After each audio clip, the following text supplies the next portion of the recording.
GD9 Maharashtra news, जागा विचारांची, दिशा नव्या महाराष्ट्राची। आपण पाहत आहात GD9 महाराष्ट्र न्यूज।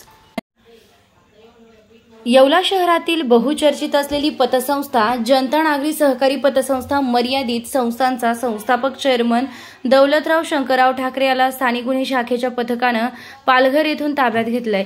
या थकबाज असलेल्या ठाकरेने ठेवीदारांचे तब्बल 29,02,415 रुपये बुडून अनेक दिवसांपासून पोबारा केला होता।